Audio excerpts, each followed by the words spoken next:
Islamic finance does not only consist of the commercial sector, such as the prohibition of the riba, gharar, maisir, darar, but also consists of the social sector, such as zakat, infak, sedekah, and awqaf. Awqaf instrument has become more important lately due to its role in the economy. In this regard, awqaf fund has been utilized from the land or graveyard, but also can be used in a more productive manner. In order to provide the best result, awqaf fund should be managed in accordance with good governance supported by the right regulation.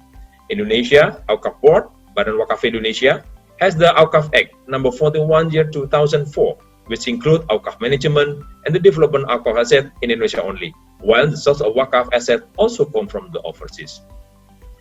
Distinguished guests, ladies and gentlemen, the initiative to establish standard for wakaf operation, awqaf core principle, that can be applied in a Muslim country around the world. The ISDB, in a collaboration with the Bank Indonesia and the relevant authorities of awqaf in some OIC member countries, have initiated the formulation on the standard and was launched the World Bank IMF meeting in 2018 in Bali 2 years ago. By this annual meeting, we have witnessed for the first time that Islamic economic and finance will be particularly discussed as the global agenda and one of the largest and influential events on finance and economy. To increase the role and contribution on the Islamic economic and finance globally and nationally, we need active role from all of us, policymakers, economic actors, as well as the academia from across the globe. Bank Indonesia is always ready to coordinate unifying steps related to development of the Islamic economy and finance. Hopefully, our vision in creating economic and finance environment with a very inclusive, growing proportionally, as well as sustainably, can be realized in the near future. So, as we all know, that awqaf sector is a sleeping giant, capable of helping the government to improve the quality of economic development, particularly in the area of poverty alleviation, and most importantly, in improving the competitive edge of the nation. We can see and the opportunity. Let's just imagine if we have thousands of free hospital, free education, schools, and etc. And then we can see the burden will be uplifted by this very important institution, and be together with the government, and as a part of government, we can get the advanced Indonesia and also Muslim in the world. In the past, in the Turki Usmani as well as during Al-Azhar University, they have a lot of huge wakaf assets, right? And there was a backbone. I mean, the wakaf was the backbone for the socio-economic at that time. However, wakaf was down for quite some time, but it gains more attention in the recent years.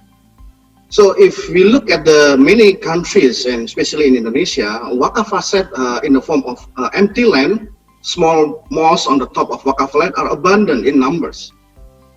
But those land needs to be utilized for productive purposes whenever possible, right? Currently, still empty land and not productive.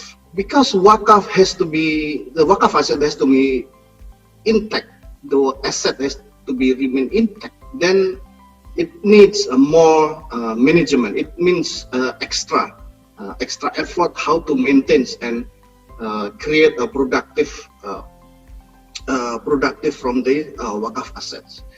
For that reasons, right, there should be extra proper governance, right?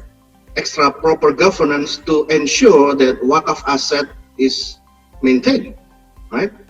So currently, if we look at the banking sector, there is an institution's standard setting body called BIS, Bank for International Settlement, which produce bank and core principles for governing the banking.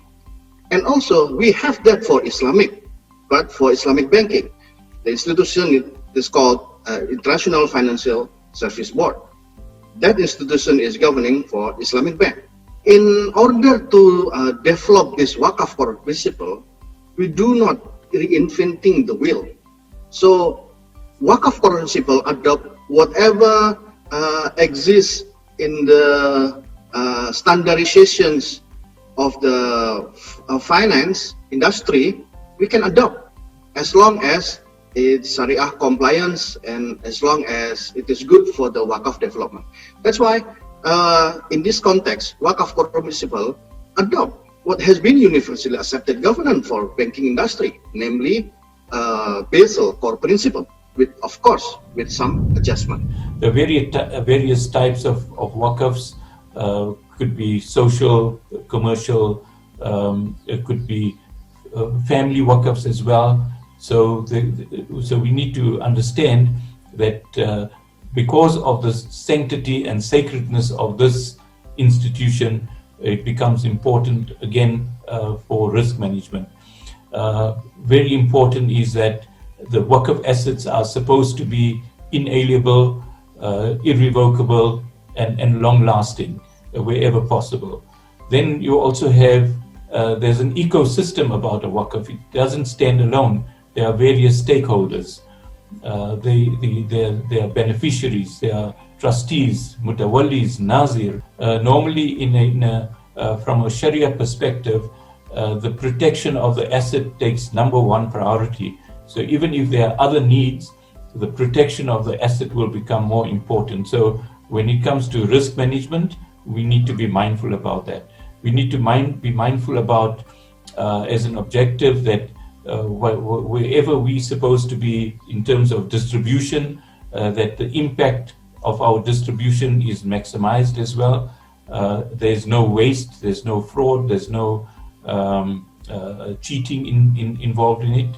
That the asset that we acquire has got the productivity involved in it, that we extract as much as we can out of the asset in terms of income generation, in terms of asset growth, etc.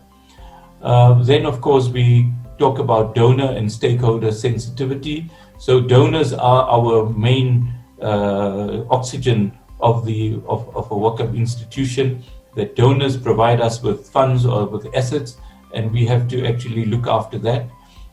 Then there are other stakeholders that we have to be careful about. So because whatever action is taken and will impact on other stakeholders as well. So for example, you may have the tax authorities. So if there's non-compliance with tax issues, it may impact negatively on the organization or the Nadir himself or herself. In practice, each country has a different pattern of their institutional arrangement for Wakaf. Some are centralized, where there is only one Nazir, which is quasi of state, while some others have decentralized system in each of the country, provincial, or even smaller region. In the case of Indonesia, the Wakaf institution is autonomous and established from the communal or grassroots movement. This phenomenon may be a form of remains from the colonial era, where colonial government ignored the role of Islamic social finance and treated it only as a complementary and not a part of the economic mainstream. As a result, Nazir are very numerous, spread out across the nation, operating traditionally and being brought up from generation to generation, with high disparities of capacity between the Nazirs. This occurrence is limiting Nazir ability to manage Wakaf asset and the variety of asset managed, which is dominated by land, and to build as mosque, musalla, graveyard, or madrasah. It also influenced the decreasing interest of potential Waqif for executing Wakaf, making the Wakaf sector less and less attractive in the eyes of its stakeholders. Next, please. The differences also occur in the implementation of Wakaf in each country, where it depends heavily on the ijtihad and mazhab it adheres to. The situation must be seen as beneficial flexibility of Wakaf, meaning that Wakaf is resilient and is able to answer the current economic challenges of the Ummah. Furthermore, the innovation of Wakaf assets has become increasingly sophisticated. Where it was originally only popular in the form of land, now Wakaf asset can be found in the form of cash, both permanent and temporary, stock portfolio, copyright and patents, insurance premium, and many more. Continuous development in wakaf sector leads to the emergence of the competency gap between existing nazir and demand for increasingly innovative and diverse wakaf asset management. One of the most important issues that must be looked for is related to the culture and risk management. The following slide show the profile and condition of Indonesian wakaf sector. We divide it into 5 major elements. The first element concerned about regulation. It must be admitted that the wakaf regulation in Indonesia is a bit delayed.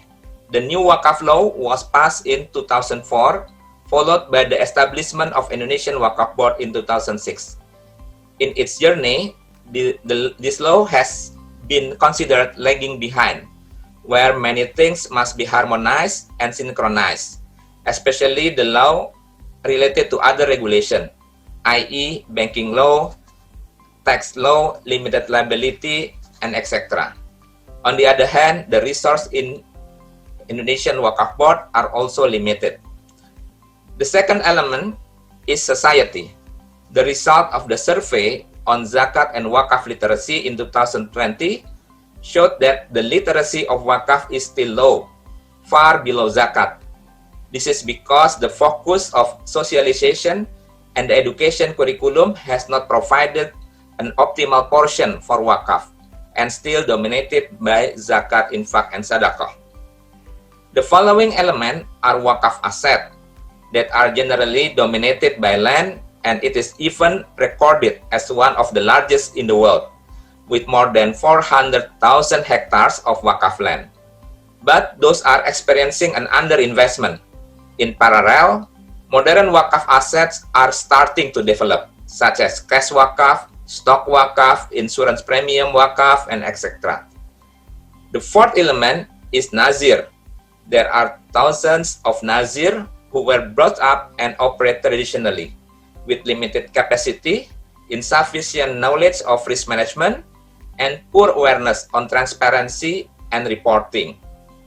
And the final element is the increasing number of makuf alai or beneficiaries, both terms of geographical distribution and quantity, with increasing critically in assessing the programs is being implemented. The wakaf ecosystem roadmap that is shown in this slide, the ultimate goal of all our efforts is to build a healthy wakaf ecosystem that is able to combine the strength of social and commercial Islamic finance, meaning that the cooperation and synergy among related institutions such as Islamic Bank, Zakat Infak Wakaf Sadaqah Institution, Ministry of Finance, OJK, and etc. is the key to success. From the synergy and well-managed instrument and value, the benefit that could be achieved is the welfare and dignity of the ummah and assurance for the afterlife.